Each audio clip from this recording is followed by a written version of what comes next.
avant de commencer, pendant que je préparais ce message avec les différents passages de la Bible, j'entendais les résultats du bac. Je ne sais pas s'il y a des bacheliers dans la salle. Ouh! Bravo pour ceux qui l'ont eu, félicitations. Et pour ceux qui ne l'ont pas eu, sachez que Dieu a un plan pour vous. Amen. Amen. Et pendant que je préparais ça, donc ça m'a ramené au siècle dernier. Donc, à l'époque où j'étais moi-même étudiant, et vous savez, il y avait les annales pour préparer, etc. Et puis les professeurs souvent donnaient les devoirs de maison tirés de ces annales des années précédentes. Et pour les plus futés, ils prenaient les annales avec la correction. Et bien sûr, les résultats étaient bien meilleurs. Et quand je l'ai découvert, waouh! Et dans la Bible, parfois, c'est souvent comme ça. Quand le Seigneur nous donne des directives, des choix, la réponse est... Il ne faut même pas tourner la page, parfois c'est dans le verset même. Et comme dans ce passage dans Deutéronome 30, à partir de versets 19 à 20, donc le peuple d'Israël est en train de rentrer dans la terre promise, et Dieu leur dit ceci. « J'en prends aujourd'hui à témoin contre vous le ciel et la terre. J'ai mis devant toi la vie et la mort, la bénédiction et la malédiction. Choisis la vie, afin que tu vives, toi et ta descendance, en aimant le Seigneur, ton Dieu, en l'écoutant et en t'attachant à lui. C'est lui qui est ta vie, la longueur de tes jours, pour que tu habites sur la terre que le Seigneur a juré de donner à tes pères, Abraham, Isaac et Jacob. » Dieu leur propose deux choix, comme un QCM, un peu au bac, vous avez deux choix, et par miracle, on te dit, c'est ça la solution. Même si la bonne réponse est donnée, des fois on fait les choix qui sont au contraire. Et ça m'a beaucoup intrigué moi-même, dans ma démarche avec le Seigneur. Qu'est-ce qui fait? Dieu me donne deux choix, il me donne la réponse, et sans faire exprès, je ne choisis pas la bonne réponse. Donc c'est ce que je vais essayer un peu de faire ce matin ensemble avec vous, avec la parabole sur la maison bâtie sur le roc ou bâtie sur le sable, qu'on va lire ensemble dans Matthieu 7, à partir des versets 24 à 27. Donc pour le contexte, Jésus donne son enseignement, c'est le premier enseignement de Jésus, c'est le sermon sur la montagne, et il conclut par ça. C'est pourquoi quiconque entend ces paroles que je dis et les met en pratique sera semblable à un homme sage ou prudent qui a bâti sa maison sur le roc. La pluie est tombée, les torrents sont venus, les vents ont soufflé et se sont jetés contre cette maison. Elle n'est point tombée parce qu'elle était fondée sur le roc. Mais quiconque entend ces paroles que je dis et ne les met pas en pratique sera semblable à un homme fou ou insensé qui a bâti sa maison sur le sable. La pluie est tombée, les torrents sont venus, les vents ont soufflé et ont battu cette maison. Elle est tombée et sa ruine a été grande. Donc, Jésus termine son enseignement, sermon sur la montagne. Donc, on peut même voir comme Moïse descendant la montagne, donnant la Torah. Donc, il donne son enseignement et il donne cette liberté de choix. On a un Dieu de liberté, que ce soit dans l'Ancien Testament comme dans le Nouveau. Il nous donne ce choix, mais par amour, il nous dit quelle est la bonne solution. Amen. Donc la question que Jésus lance sous la forme de parabole à son auditoire, est-ce que tu veux construire ta maison sur du roc ou du sable? Et bien sûr, la bonne réponse, c'est sur du roc. Personne d'entre nous a envie de bâtir sa maison sur du sable. Personne. Donc dans cette parabole, mon premier point, c'est une maison, un fou, un sage. Et le titre du message, l'appel à la sagesse. Amen. Donc, on a l'image, on a le projet. Le projet est commun, c'est la maison. Et deux personnes qui construisent donc leur maison. Donc, on va se mettre d'accord sur qu'est-ce qu'on appelle la maison. La maison, ça peut être ici, la maison. Quand vous arrivez, c'est indiqué « Bienvenue à la maison », qui veut dire la maison de Dieu. Là où Dieu... La maison, comme par rapport à ce que Jésus nous dit, c'est notre vie de foi. C'est aussi notre vie en général, comment elle est bâtie. Mais on peut aussi lire dans la Bible, notamment au Josué 25 à 15, où Jésus dit ceci: vous faites ce que vous voulez, mais moi et ma maison, nous servirons l'Éternel. Là, on voit que la maison, c'est la famille. Donc la question de Jésus ne concerne pas seulement que notre vie, mais notre famille. Comment tu bâtis ta maison? Est-ce que tu le bâtis comme le fou ou tu le bâtis comme le sage? Mais de même, quand on lit la Bible, on voit aussi que la maison ne s'arrête pas à notre famille. Par exemple, on va dire, la maison d'Aaron seront des prêtres sacrificateurs de génération en génération. Ou alors, on dit encore, le Messie viendra de la tribu de Juda, de la maison de David. Et ça, on peut même le lire dans le Nouveau Testament, dans Luc 1, à partir de versets 26 à 27. Au 6e mois, l'ange Gabriel fut envoyé par Dieu dans une ville de Galilée appelée Nazareth, auprès d'une vierge fiancée à un homme de la maison de David nommé Joseph. David est mort, c'est 900 ans au moins avant Jésus-Christ. Et Joseph, là, on est à peu près à l'an 0, on peut établir. Donc il y a à peu près 1000 ans qui séparent David à Joseph, et pourtant, on parle de Joseph comme étant issu de la maison de David. Je ne sais pas, une génération, c'est combien? 25, 30 ans? Comptez le nombre de générations qui s'est construit, qui s'est appuyé sur la maison de David. Et pourtant, David a traversé des difficultés, des guerres, même son fils a voulu même prendre sa place. Mais sa maison a subsisté de génération en génération. Amen. Donc, quand Jésus parle de maison, ce n'est pas que notre vie.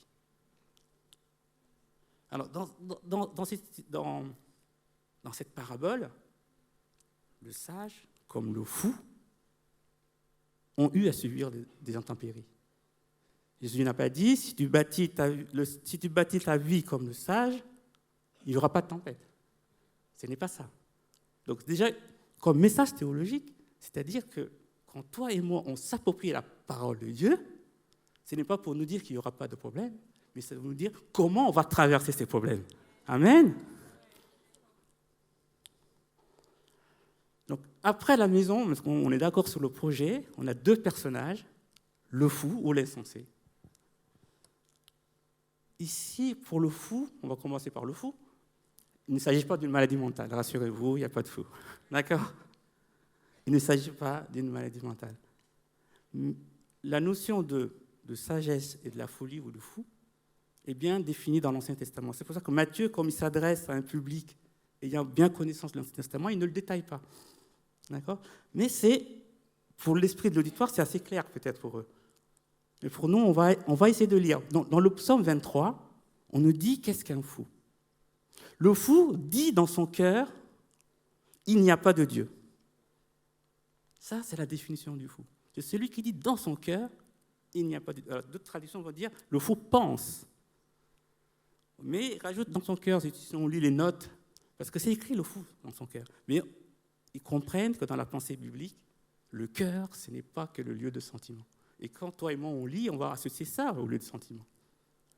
Mais le cœur, alors on le retrouve un peu quand on dit, il est au cœur du dispositif. On dit que ça, c'est le cœur du gouvernement, c'est le cœur du pouvoir. L'Élysée, on va dire que c'est le cœur du pouvoir dans la Ve République. C'est-à-dire que c'est là où les décisions concernant ma vie, concernant la façon dont les choses vont se refléter à l'extérieur, se prennent. Oui. Donc le fou, c'est celui qui dit, là où je prends mes décisions, Dieu n'existe pas. Dieu n'existe pas là où je prends mes décisions. Donc quand Jésus parle de comment le fou contre sa maison, il parle de quelqu'un qui dit, dans là où je prends mes décisions, Dieu est absent. Soit parce qu'il ne croit pas, soit parce qu'il croit, mais qu'il ne voit pas l'intérêt d'y associer Dieu dans cette prise de décision. Et ici, c'est des personnes qui ont suivi Jésus, qui reconnaissent en lui le Messie. Vous voyez ? Donc ça, c'est le fou. Donc, on peut essayer de suivre Jésus et même de faire de notre mieux, entre guillemets, et parfois, sans l'intégrer dans nos prises de décision, au cœur qui reflète nos actes. Et ça, Jésus nous dit, c'est bâtir sur du sable. Alors, le sage maintenant. Le sage, parfois on dit que c'est l'homme prudent. Donc dans Proverbes 15, 33, donc il y a plusieurs passages. Si vous lisez les psaumes, les proverbes, vous avez beaucoup de passages sur la sagesse. Donc Proverbes 15, 33, dans la version français courant, c'est « Reconnaître l'autorité du Seigneur est une école de sagesse. Avant d'accéder aux honneurs, il convient d'être humble. » Dans cette version, c'est « La crainte du Seigneur est la voie vers la sagesse. » Alors, on le traduit plutôt reconnaître l'autorité, parce que dans la notion de crainte, on a l'impression qu'il y a la peur. Alors que ce n'est pas ça. Et respect, c'est pas non plus, ça ne positionne pas la personne en termes d'autorité. Donc, la version de français courant me plaît beaucoup, parce qu'on voit l'autorité, on voit la reconnaissance dans les voix, la reconnaissance dans son cœur que Dieu a autorité par rapport à ce que je vais poser comme acte. Ça, c'est... Et l'autre mot qui est associé au sage, c'est l'humilité. Ça signifie aussi que le fou, pourquoi parfois il n'associe pas Dieu, c'est parce qu'il se sent peut-être capable par lui-même de faire. Donc le sage, c'est celui qui reconnaît que l'enseignement de Jésus relève de Dieu et qu'il s'y soumet. Maintenant, Jésus conclut un enseignement sur le sermon sur la montagne. Alors qu'est-ce qu'il nous dit, pour rappel? Jésus conclut avec cette parabole, mais il nous parle de l'amour, comme vous lisez au début, du pardon. Et juste avant ça, il nous parle des béatitudes, les 8 béatitudes, heureux, heureux, heureux. Il nous donne aussi de pardonner, de tourner l'autre joue. Donc, le sage, c'est celui qui vit cette parole-là. Donc, la question que nous avons posée, bâtir sur le sable ou bâtir sur le roc, dans quelle mesure nous intégrons cette parole de Dieu dans la manière dont on construit nos vies. Mais en regardant de plus près les sermons sur la montagne, moi j'ai vu des injonctions qui peuvent me sembler être contradictoires. On va essayer de voir ça ensemble. Excusez-moi, je vais boire un petit peu.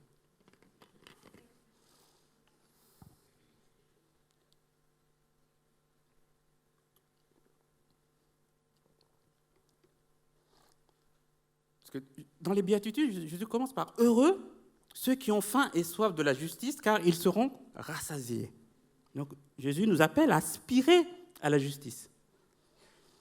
Il nous dit aussi « Heureux ceux qui répandent autour d'eux la paix, car Dieu les reconnaîtra pour ses fils. » Wow. Heureux ceux qui procurent la paix, car ils sont appelés fils de Dieu. Amen. Mais en même temps, il écrit aussi au verset 5, Matthieu 5, 38 à 40, « Vous avez appris qu'il a été dit œil pour œil et dent pour dent. Moi, je vous dis de ne pas résister aux méchants. Si quelqu'un te frappe sur la joue droite, présente lui aussi l'autre. Si quelqu'un veut plaider contre toi et prendre ta tunique, laisse-lui encore ton manteau. » Moi, je vois ça un peu comme des injonctions un peu contradictoires dans ma compréhension humaine. Comment faire régner la justice tout en laissant faire le méchant? Si c'est moi, en tant qu'enfant de Dieu, qui est censé apporter la justice, si je laisse le méchant, est-ce que ce sera encore la justice? Comment procurer la paix si en proposant pendant l'autre jour, je peux aussi encourager à la violence? Et si je reviens sur la notion même de la justice, qu'est-ce que demande de renoncer Jésus là? On me dit œil pour œil, dent pour dent, la loi du talion. Mais c'est une loi qui est faite pour celui qui est victime de réclamer les dommages et intérêts à la proportion du mal qu'il a subi, des conséquences, du préjudice. C'est un peu ce qui est encore aujourd'hui dans nos lois. Vous allez en justice pour des problèmes, on va voir la personne condamnée, on va voir quelles conséquences ça a eu sur vous, son acte, et il vous doit de dédommager à la hauteur, pas plus ni moins. Et là, Jésus nous dit, non. Mais humainement, je ne sais pas comment on peut le faire. Et la réalité, c'est que nous ne sommes pas en mesure, sans l'aide de Dieu, d'aimer comme il faut et d'être pleinement justes. Parce que nous ne voyons que ce qui est visible. Celui que j'appelle mon ennemi, je le caractérise en fonction des actes posés. Je ne connais pas son état de son cœur. Parfois, il va peut-être tourner la joue, mais parfois, non. Mais je ne suis pas incapable de connaître le cœur de l'autre. Et peut-être que la folie, c'est de penser qu'on peut y arriver seul. Donc, j'ai continué mon enquête.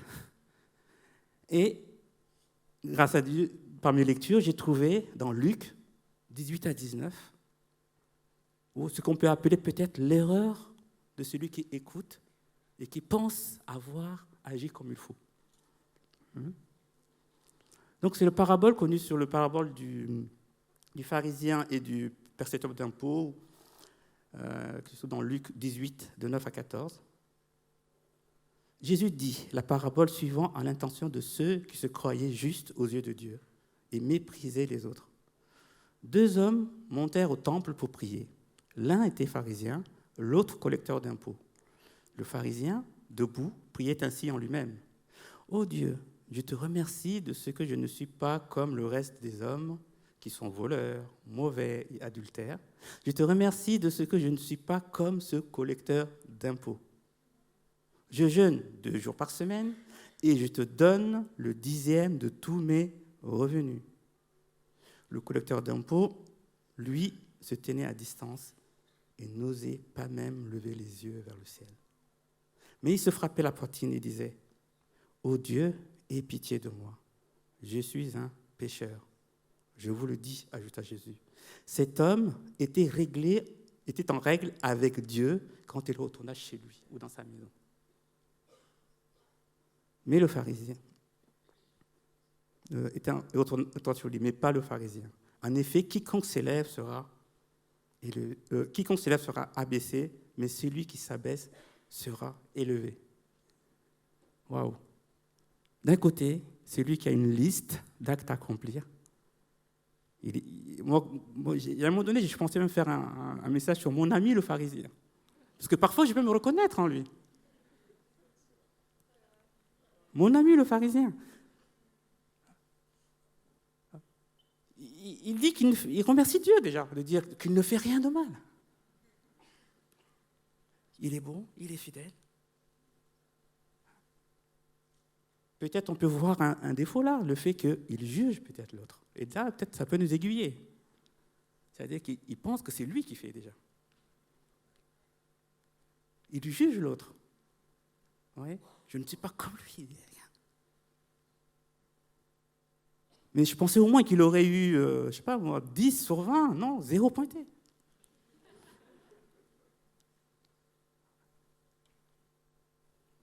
Et l'autre, il vient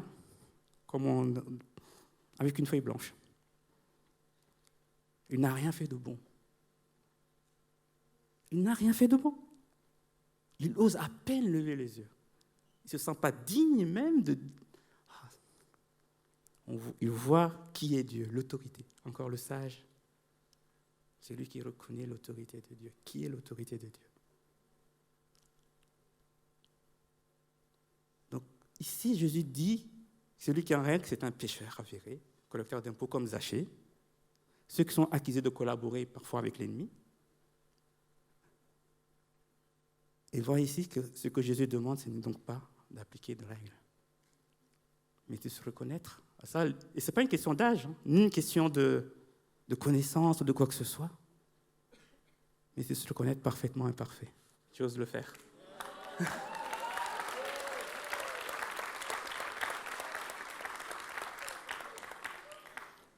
Amen. Vous me permettez?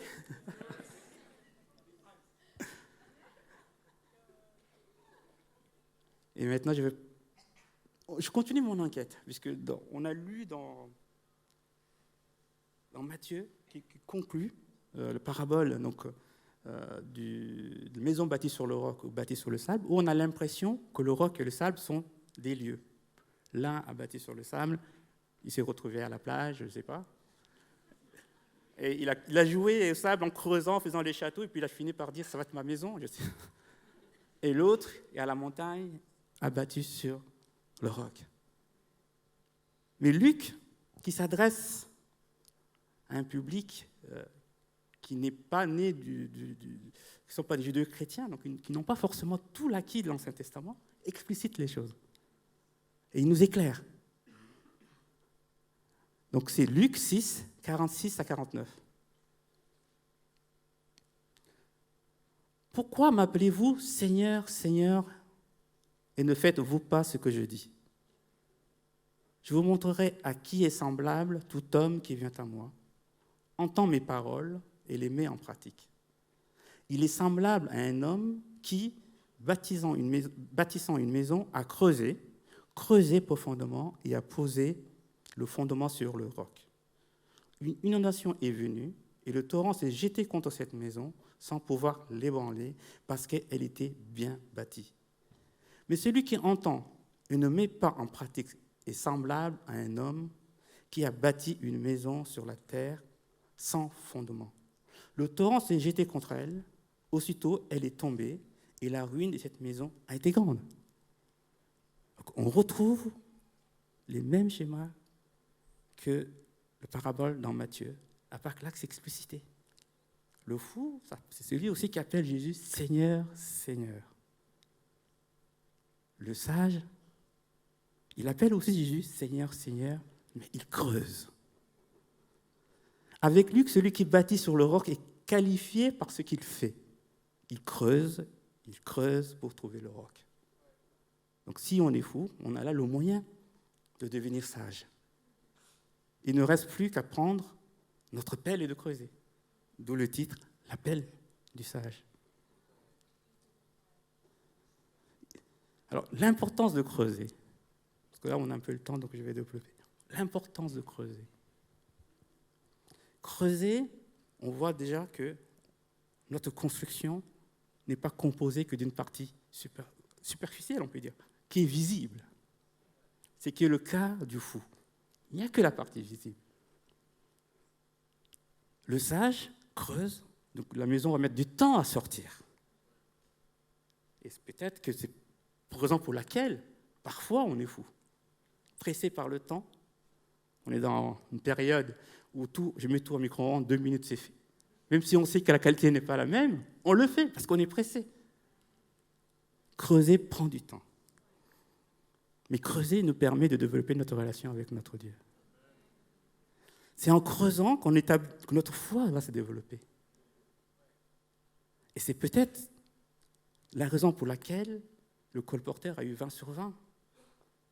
Creuser commence par dire « j'ai besoin d'aller en profondeur. Ce que je fais par moi-même n'est pas capable de tenir. » Et c'est le premier mot. Je ne suis pas digne, je suis incapable, je suis pécheur. Amen. Et creuser nous permet également de développer nos sens spirituels. Nos sens spirituels. Lorsqu'il y a la tempête, nos sens naturels sont tournés vers la tempête, vers ce qui se passe. Mais si on n'a pas pris le temps de creuser, de ne pas développer nos sens spirituels, on oublie que Dieu se tient là à tes côtés. Et en disant ça, je pense à ce que les disciples ont eu à vivre avec Jésus, voyant Jésus un peu comme un fantôme qui arrive. Pierre dit, si c'est toi, ordonne que je vienne vers toi. Le vent soufflait. Pierre avait besoin d'entendre avant de sortir. Il est sorti alors qu'il y avait la tempête. Il était dans un bateau. Il avait peur que le bateau coule. Mais parce qu'il a entendu, parce qu'il a vu Jésus, ce qui devait l'engloutir devient ce qui le fait porter vers Christ. Amen. Donc quand on creuse et qu'on développe nos yeux, nos sens spirituels, dans la difficulté, on voit Christ et on peut avancer vers lui. Et ce qui doit nous faire couler, c'est ce qui nous permet même d'avancer vers Christ. Amen.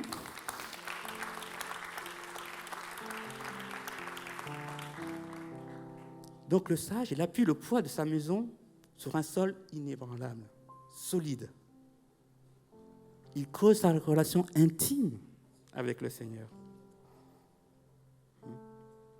Et Jésus dira dans Matthieu, dans cet enseignement aussi, il dit, Matthieu 6, « Mais toi, quand tu pries, entre dans la pièce la plus retirée, ferme la porte et prie ton Père qui est dans le secret. Et ton Père qui voit dans le secret te le rendra. » La partie invisible qui fait tenir l'édifice qu'on voit vient de la profondeur de notre relation avec Dieu. Dans le secret, on apprend combien Dieu nous aime. Et notre amour à son égard grandit, parce que son amour est là, mais souvent, on le sait, on ne l'expérimente peut-être pas assez. Si on sait qu'il veut mon bien, lorsqu'il va me dire de tendre l'autre joue, je sais que derrière, il sait pourquoi il me le demande. Mais si je ne sais pas qu'il m'aime, au moment où il me le demande, la question, est-ce que c'est raisonnable ?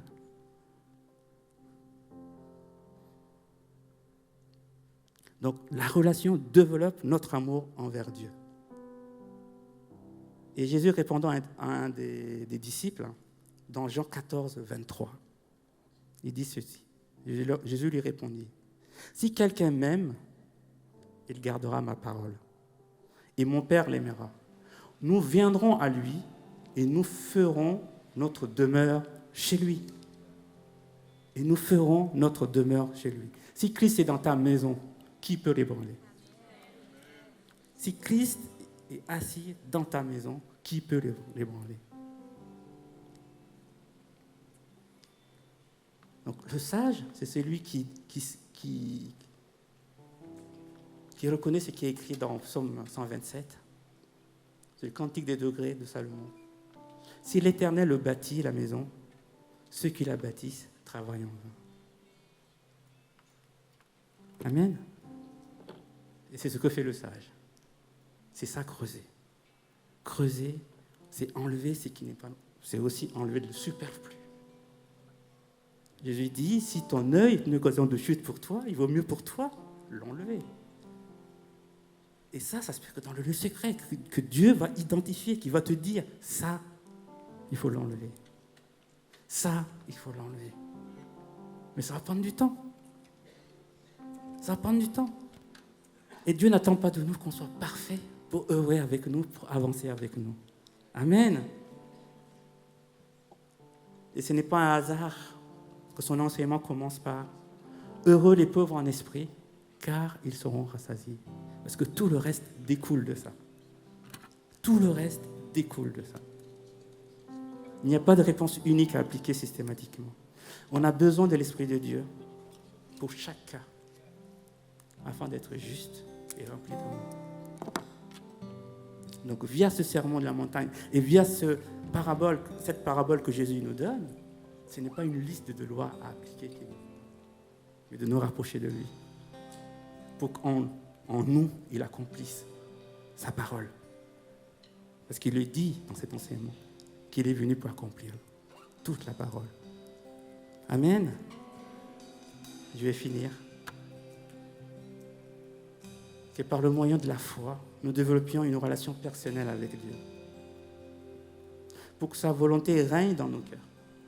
Et ça, Jésus dit c'est Jésus lui-même, la parole de Dieu autour de lui. Ça signifie que personne ne peut faire notre place. C'est individuel. Ni l'enseignant, ni le pasteur, ni personne. C'est personnel. Et Jésus ne peut pas non plus faire pour eux. Que dans notre faiblesse, il déploie sa force. Que dans notre manque d'amour, il déverse la sienne. Faisant ainsi briller en nous au travers de nous sa lumière. Pour nous, pour notre vie, pour notre famille, pour la famille en tant qu'Église que nous formons, pour nos enfants et pour les générations à venir. Amen.